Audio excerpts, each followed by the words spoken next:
दोस्तों, क्या आप जानते हो कि ट्रेनों का रंग ज़्यादातर नीला क्यों होता है? नहीं जानते ना? चलिए आज हम आपको बताते हैं।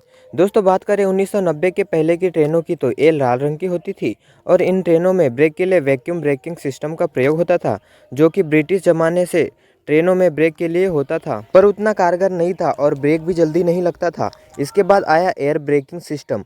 ये ब्रेकिंग सिस्टम ट्रेनों में बहुत जल्दी ही ब्रेक लगाने में सक्षम था।